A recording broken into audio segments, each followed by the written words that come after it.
A mediados de la década de los 90, México enfrentó una de las crisis económicas más virulentas por las que ha atravesado en su historia.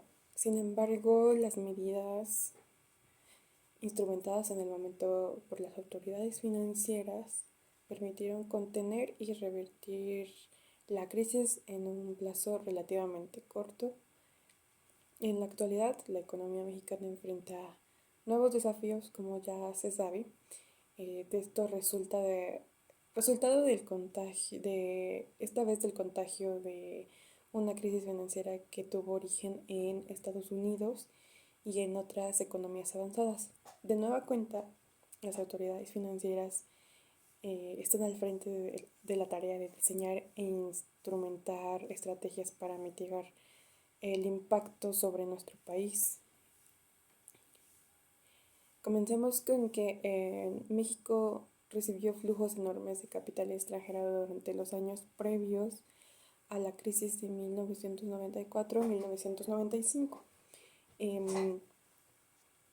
Esto obedeció en parte a las perspectivas favorables que presentaba la economía mexicana después de varios años de estabilización macroeconómica y de la implementación de importantes reformas estructurales. Además, el proceso de liberación financiera que ya se habría iniciado en 1998 y un entorno internacional muy propicio, ya que en los países industriales prevalecía una situación de tasas de interés bajas, dieron un impulso adicional a la entrada de capitales, así de 1991 a 1993. Esas entradas de capital a México alcanzaron un promedio anual de casi el 8% del PIB. Los acontecimientos descritos tuvieron un fuerte impacto sobre la economía mexicana. El tamaño del sistema financiero aumentó considerablemente debido a esto. Así, de 1998 a 1994, la relación entre el M4, el agregado monetario más amplio, y el PIB se incrementó en 20 puntos porcentuales. Las entradas del capital coincidieron con un fortalecimiento de las finanzas públicas y de una fuerte demanda de crédito bancario al sector privado. De 1998 a 1994, el crédito bancario al sector privado, medido como proporción del PIB, se cuadriplicó, y al mismo tiempo la expansión de la demanda impulsada por una amplia disponibilidad de financiamiento condujo un fuerte aumento del déficit en cuenta corriente de la balanza de pagos. En consecuencia, para 1994, ese déficit representaba ya el 7% con respecto al PIB. En resumen, la abundante disponibilidad, un fuerte aumento del déficit en cuenta corriente de la balanza de pagos. En consecuencia, repito, para 1994 ese déficit representaba ya el 7% con respecto al PIB. En resumen, la abundante disponibilidad del financiamiento resultó en un elevado nivel de apalancamiento tanto de empresas como de hogares e instituciones financieras. Desafortunadamente, el proceso descrito estuvo acompañado de surgimientos de varios frentes de vulnerabilidad. El creyente déficit en la cuenta corriente de la balanza de pagos fue uno de ellos. Una visión muy difundida en aquella época era que el déficit externo no podía ser fuente de problemas graves cuando estaba generando por el sector privado, y las finanzas públicas mostraban una situación de fortaleza. Sin embargo, esta perspectiva no ponía suficiente atención en que el déficit con el exterior no era financiado en lo principal con capitales de corto plazo bajo un régimen de tipo de cambio semifijo o predeterminado. Em, el rápido crecimiento al sector privado en ausencia de mecanismos adecuados de supervisión y regulación bancaria dio lugar a otro frente de vulnerabilidad como resultado de la nacionalización bancaria de 1982. Los bancos habían perdido a su personal con mayor experiencia y con mayor capacitación. Tampoco contaban con experiencia en el otorgamiento de créditos al sector privado, ya que durante la década de los 80 la mayor parte del financiamiento bancario se había canalizado al gobierno federal. De esta manera, la amplia disponibilidad de recursos, una competencia intensa entre los bancos recién privatizados por ampliar su participación de mercado y la falta de experiencia de controles prudenciales y de riesgos suficientes impidieron que el crédito se otorgara de manera más adecuada. En los bancos, el esquema de incentivos operó también de manera premiar la toma de riesgos excesivos y los nuevos banqueros deseaban recuperar en un periodo corto su inversión sin tomar en cuenta el elevado riesgo que estaban asumiendo. Los problemas se acentuaron por la insuficiente transparencia de las estadísticas oficiales y las prácticas contables de los bancos comerciales, lo cual dificultó una evaluación objetiva de la situación en ese entorno de vulnerabilidad. El comienzo de un ciclo alcista de las tasas de interés internacionales a partir de febrero de 1994, junto con una situación de incertidumbre política creciente, la, detonaron la crisis. Los inversionistas cambiaron abruptamente su percepción acerca de las perspectivas de la economía mexicana, lo cual dio lugar a salidas masivas de capital. Así, la reversión repentina de los flujos del capital y de una depreciación pronunciada del peso frente al dólar ocasionó una crisis profunda en el sector financiero mexicano.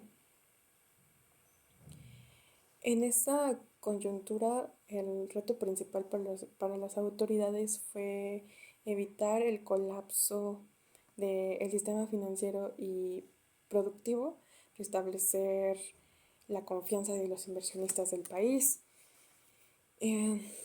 Debido a la naturaleza de la crisis, la respuesta de la política se concentró en dos fuentes.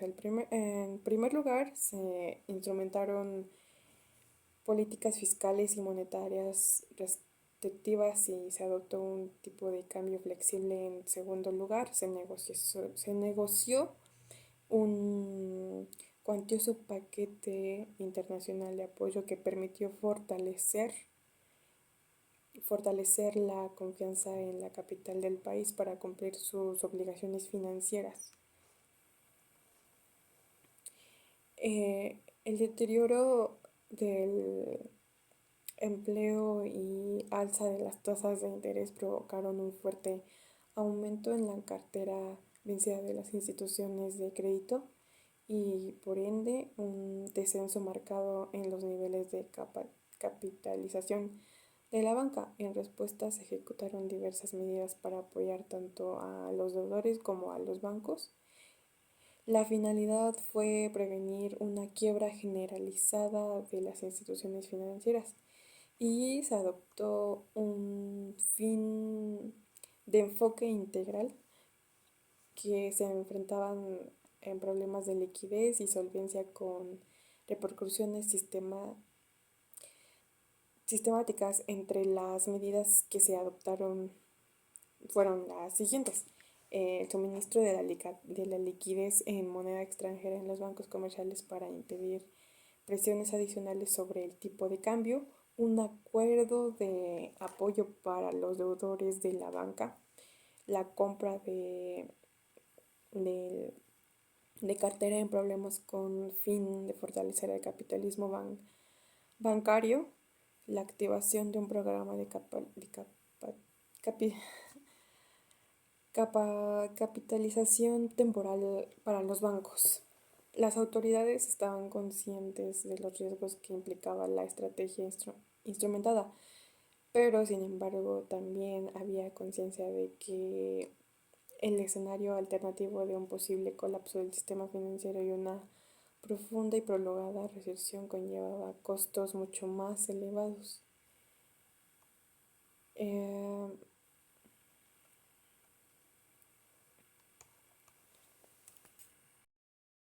Desde una perspectiva general, la crisis que ha aflorado en los mercados financieros internacionales reflejan la necesidad de llevar a cabo un proceso de despalancamiento a nivel global que permita reducir el endeudamiento en la economía mundial a un nivel sostenible. La contrapartida de este proceso, además del principio de turbulencia que estamos viviendo en la actualidad, será una disminución considerable de la tasa de expansión del gasto y por tanto del crecimiento económico global. Afortunadamente México cuenta con fundamentos económicos sólidos para superar estos retos.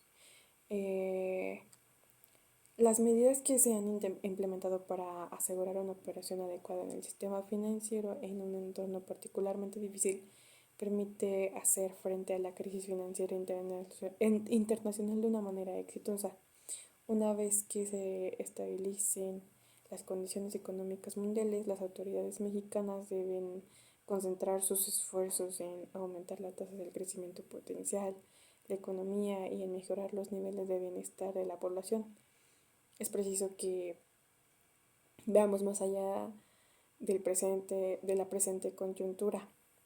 Será necesario implementar medidas que permitan una asignación más eficiente de los recursos productivos. En particular, se deben asegurar que los incentivos que guían las decisiones de los agentes económicos estén originados a elevar la competitividad y el crecimiento económico. El logro de estos fines requiere, entre otros, avances de modificación al marco institucional que define los incentivos que enfrentan los agentes económicos para invertir, adoptar tecnologías de punta y utilizar prácticas laborales eficientes. En cuanto al Banco de México, es claro que es la principal contribución que puede hacer crecimiento económico, mantener bien ancladas las expectativas de inflación y apegarse a su mandato constitucional de procurar la estabilidad de precios. Las autoridades monetarias están conscientes de la gravedad de la coyuntura que se vive, de la infestación de los riesgos y la baja para las actividades económicas. Sin embargo, las presiones e inflaciones no han acabado de disiparse conforme a lo anticipado. El ritmo del crecimiento de los precios ha mantenido una trayectoria alcista durante el último trimestre de 2008.